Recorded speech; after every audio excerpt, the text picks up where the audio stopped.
Rapaz, pense como é difícil dosar uma história de terror. Foi o que eu aprendi lendo esse livro aqui, As Sombras do Mal, de Guillermo del Toro e Chuck Hogan. Que esse Guillermo del Toro, né, que é o diretor do Labirinto do Fauno, sensacional. A Forma da Água, dois filmes assim que eu sou fã. Quem não lembra daquela mãozinha com aqueles olhitos sensacionais, apavorantes, né? Mas, pois bem, esse livro aqui, filho, foi um tédio, né? Mas foi um bom aprendizado, né? O que é que eu aprendi com essa leitura? Primeiro, né, eu fiquei assim avaliando, porque eu achei muito interessante que eu peguei esse livro para ler no mesmo dia que eu comecei a ler, que eu comecei a assistir um seriado no Netflix, Monstro, a história de Ed Gein, que é uma série, né, dessas biografias de serial killer. Eu já tinha visto do Jeffrey Dahmer, fiquei mal, fiquei deprimido, fiquei para baixo, fiquei com pensamentos horrorosos e falei, não quero mais saber. Quando lançaram do Ed Gein, no mesmo dia eu já queria assistir. E eu fiquei refletindo o que nos atrai, pelo menos a mim, né, no meu caso, eu posso falar de mim. Por que eu gosto tanto de uma história de terror, né? O mestre Aristóteles, né, em sua poética, né, ele fala do fenômeno sensacional da catarse, né, que no caso aplicado à tragédia, mas que muito bem pode ser aplicado à história de terror. É um processo através do qual você vivencia uma história e nessa história você experimenta emoções aflitivas de medo, tristeza, angústia, pavor. E ao vivenciar, ao experimentar essas emoções, é como se você se livrasse, tem uma sensação de alívio. Esse é o fenômeno da catarse, né? E que eu gosto bastante, né? Não só na literatura como na música. Recomendo ouvir Imago Morte, que é uma experiência de catarse sensacional em forma de música. Mas o que acontece? O seriado do Ed Gein, do Monstro, né? Que foi um ser realmente bem monstruoso, né? Digamos assim, que inspirou Psicose, Silêncio Inocente, Massacre da Serra Elétrica. Esses três filmes têm em comum que foram inspirados num caso real e apavorante, né? E eu comecei a assistir e eu percebi que estava me dando insônia, rapaz. Não a história em si, olha que coisa interessante, mas pelo fato de eu estar assim, nutrindo a minha mente com cenas tão dantescas, com coisas assim realmente angustiantes, né? Eu perdi a minha calma e a minha conexão espiritual enfraqueceu para lidar com os desafios do dia a dia, de trabalho, de apertação de mente de várias situações. É como se eu estivesse minando as minhas forças. E eu percebi que não estava me fazendo bem. Apesar de estar gostando muito da série, resolvi parar porque é como se fosse uma comida cheia de colesterol, cheia de coisa que não presta.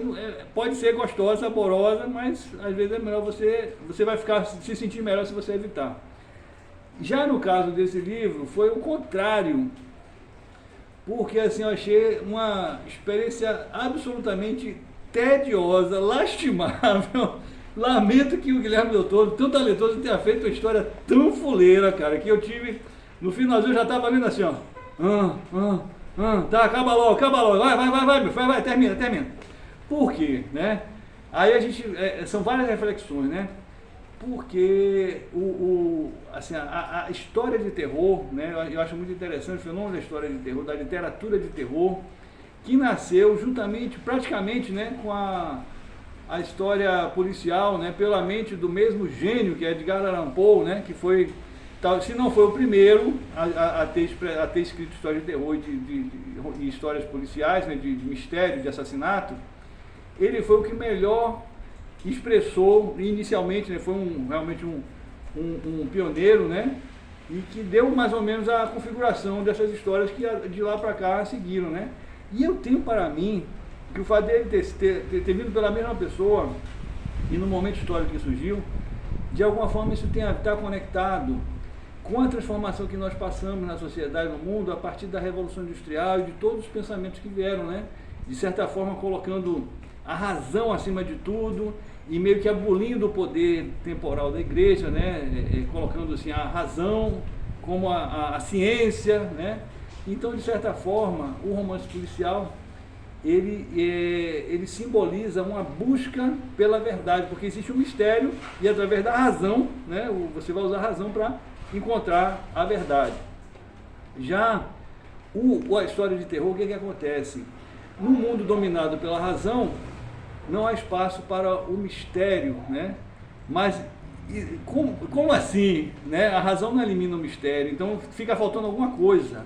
A sensibilidade humana percebe que essa história está mal contada, está precisando de alguma coisa aí. Por isso que a contação de história é tão importante na nossa vida, né? As histórias são tão fundamentais, né? Porque a história de terror vem preencher um vazio que se gerou com essa soberania da razão, digamos assim. Mas aí, por isso, a história de terror só funciona a partir de um prisma ateísta, né? De um princípio que não há Deus, não existe mundo sobrenatural, não existe espírito, não há nada disso, morreu, acabou. Por quê? Praticamente toda a história de terror tem esse pressuposto, né? De que não existe espiritualidade, existe apenas matéria. Só que não, porque aí chega um monte de criaturas sempre sinistras, né? A espiritualidade nunca é perfumada, bonita, às vezes até tem, mas geralmente são malvadinhos, né? Cheios de intenções, né, demoníacas, que são uma coisa também que sempre me intrigou, porque qual o poder do fantasma? Transformar o outro em fantasma, vai matar o outro, vai virar fantasma também, acabou o poder do fantasma, mas enfim. Esse livro aqui é um exemplo disso, porque nós temos a figura dos incorpóreos, né?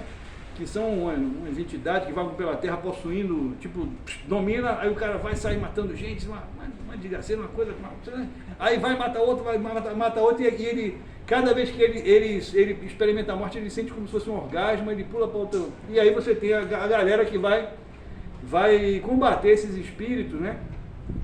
E tem a figura do Blackwood, né? Que é o detetive do sobrenatural, uma coisa assim. E ele é auxiliado por alguns personagens coadjuvantes, que são os agentes do FBI, que estão lá para ajudar, e que o tempo todo fica se recusando a aceitar. A mulher viu umas criaturas lá, o fantasma agora, cadê de um tubo, e mesmo assim ela não aceita. É tudo, o tempo enche o saco, depois de 100 páginas disso, Fê. Eu não aguentei mais, porra, que é isso, né? Porque é justamente isso, né? Esse reme-reme. Enfim, aí resumindo a história, né? No mundo que a gente está vivendo hoje, repleto de tantos terrores, né? A gente liga o noticiário, dificilmente o Stephen King vai conseguir assustar mais do que o Jornal Nacional, né? Isso eu já tinha descoberto há muito tempo e cada vez mais isso vai se tornando um fato, né? A gente tem basicamente dois tipos de terror, dois tipos de história de terror. Ou o terror pueril, né? Que é ridículo, que foi o caso aqui, que realmente não causa medo, não causa nada, não dá catástrofe, não dá onda. É entediante, você fica meio, que saco, quando o terror não consegue atingir seu objetivo. Por outro lado, quando o terror, como foi o caso do Ed Gein, que na verdade não tem nada de fantasma, é uma criatura humana, né, um ser humano como eu, né, ele é doentio, ele é algo nocivo, né, então realmente ficou essa reflexão para mim, né? Assim, eu continuo gostando, né? Por exemplo, vou dar o próprio exemplo, o Labirinto do Fauno, o terror está ali a serviço de uma história que nos inspira, né? A Forma d'Água é sensacional, mas As Sombras do Mal, filho, pode passar batido que não vai fazer falta na sua vida, não. Valeu.